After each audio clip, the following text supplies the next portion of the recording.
praise is due to the Most High, family. We back with another Acres anime review.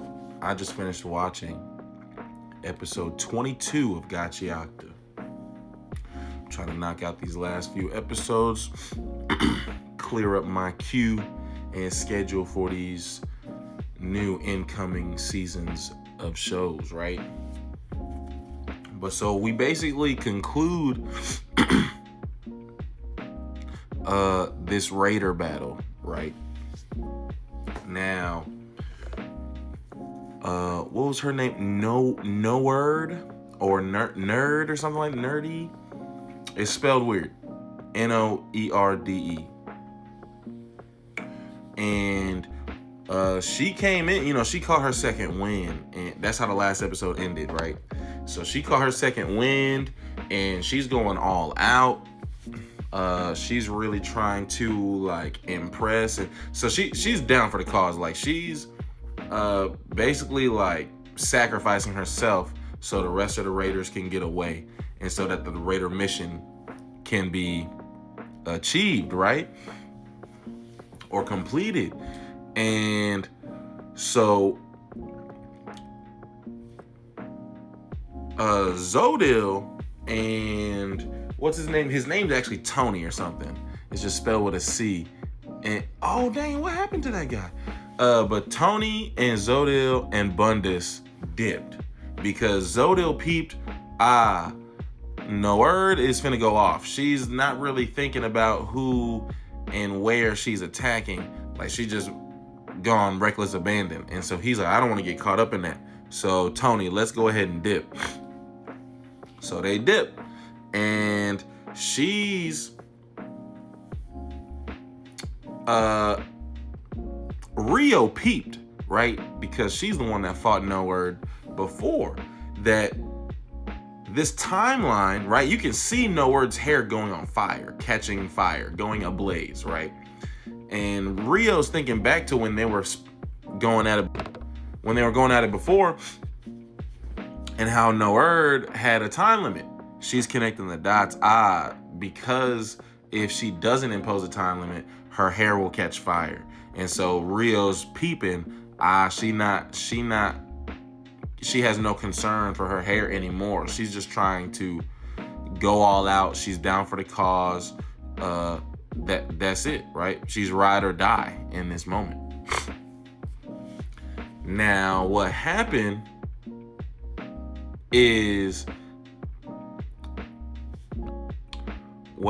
family, was when Bundus redirected that shot from Rudo in the last episode.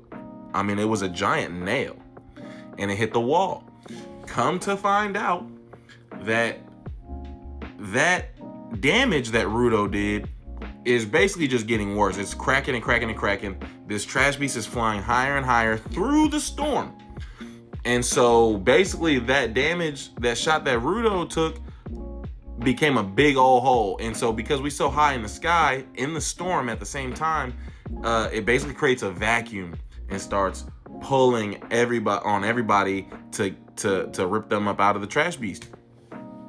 Thankfully, all of the cleaners remain safe. No Word, is No Word my favorite raider right now? I know Jabber's a popular raider. Bundus was kind of cool.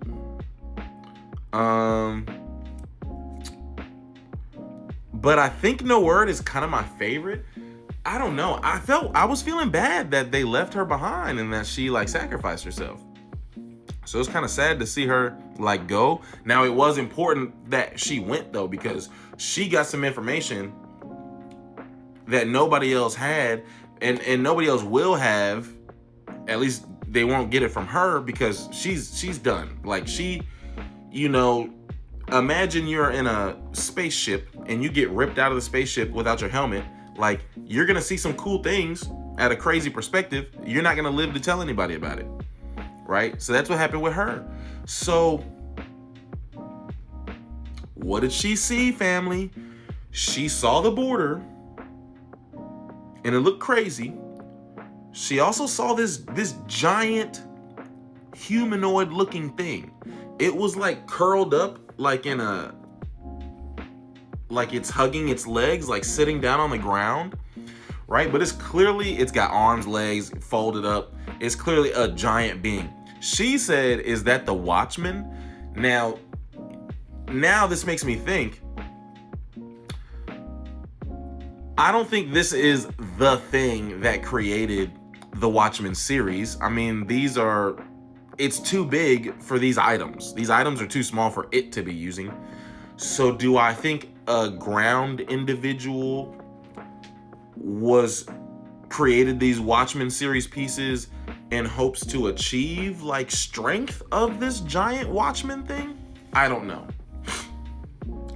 Are there more than one? Is this the only Watchman? Are there Watchmen? Watchwomen?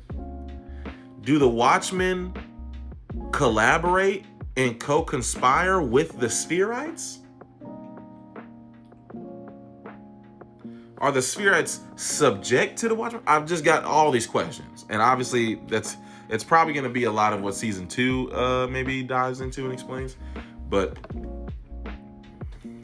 and then obviously she died because that's what happens when you cross the border. Now, thankfully, what happened was Gaeta, the little cleaner in the dinosaur suit, they finally woke up because they had hit their head earlier and were kind of out of the fray. They're back too, and we learn that their vital instrument is in fact the suit that they're wearing. Basically, they can't, and this was a hint earlier because they were so excited about a kaiju battle, but she can basically manipulate her size like Choji from Naruto. To what scale, we don't know. She asks Bro how far she can go, and he says only don't go past 3. And that's what she did. She said, I probably should have gone, I don't know if it's a he or she, but they said that they probably should have gone bigger. So is 5 the max? Is 10 the max? Who knows? 3 was pretty big. What they do is they plug up the hole with their own body, their butt.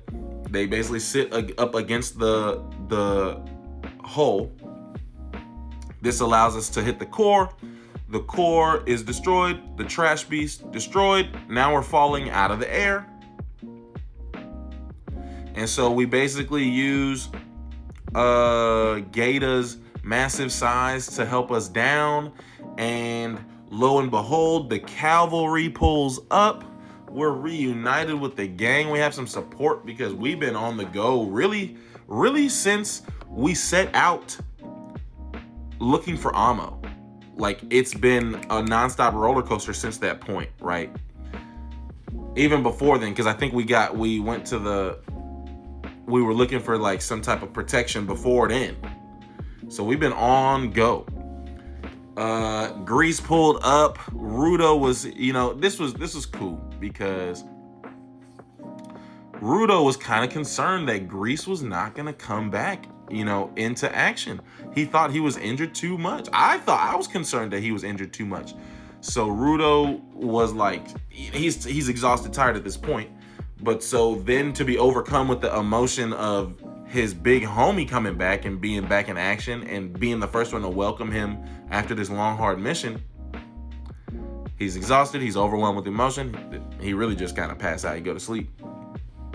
But it was cool for me to see. I thought we were going to see them in action, but we didn't. And then it's kind of like silly to think that too, because we was in the air. How was they going to meet us in the air? I don't know.